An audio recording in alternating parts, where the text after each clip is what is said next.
வணக்கம்.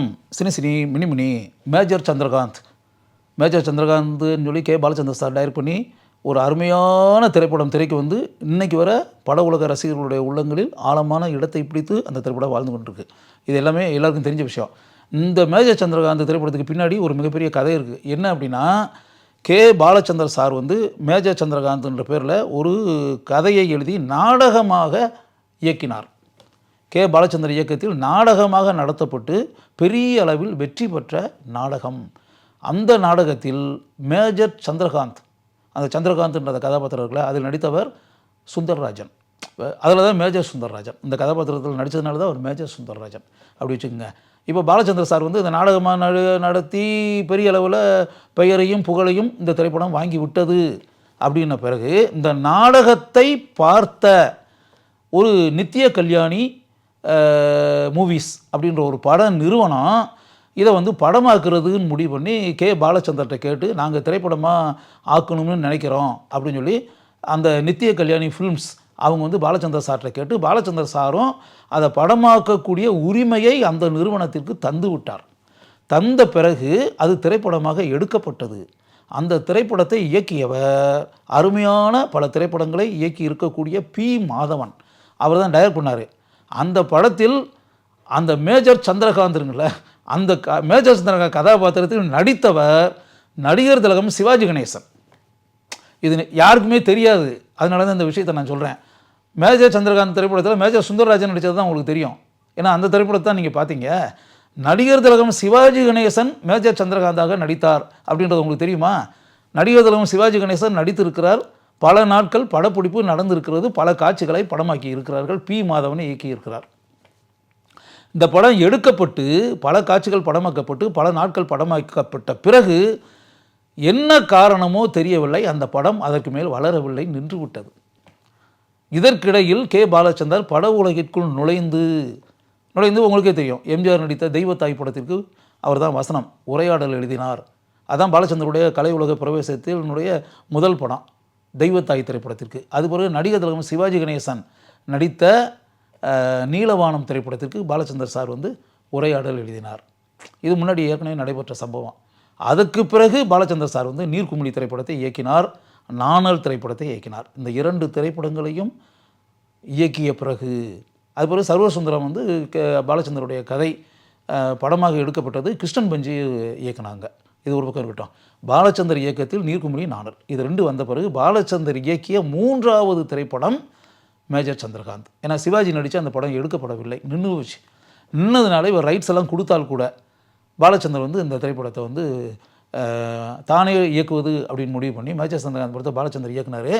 அந்த படத்தை தயாரித்தது ஏவிஎம் ப்ரொடக்ஷன்ஸ், ஏவிஎம் படம் நிறுவனம் தயாரித்தது.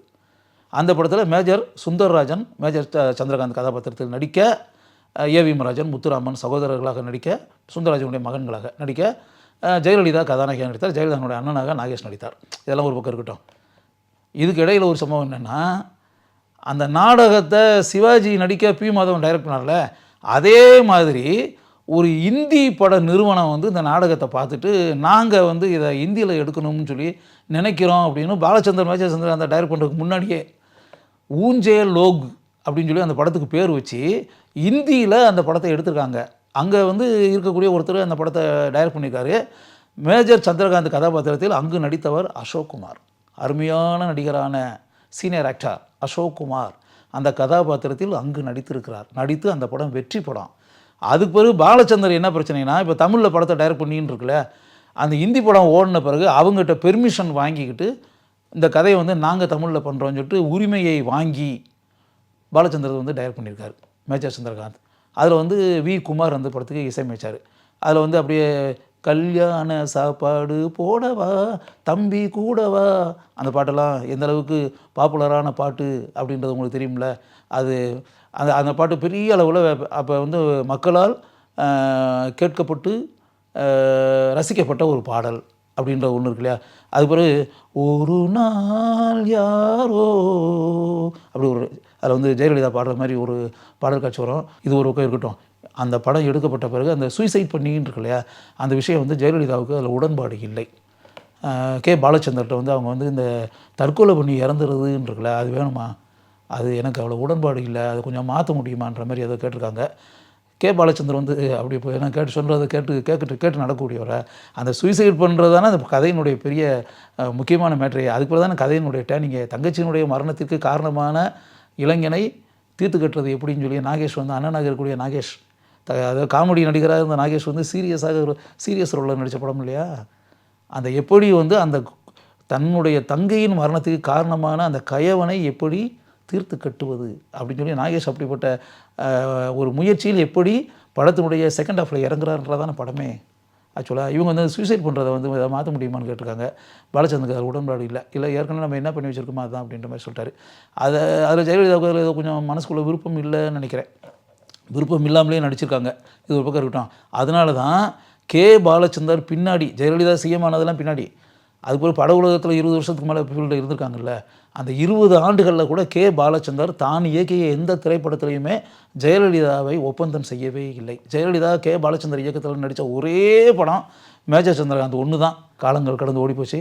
இத்தனை ஆண்டுகளுக்கு பிறகு இந்த மேஜர் சந்திரகாந்த் திரைப்படத்திற்கு பின்னால் இப்படிப்பட்ட பல சுவாரஸ்யமான சம்பவங்கள் இருக்கின்றன என்பதை நீங்கள் தெரிந்து கொள்ளுங்கள்.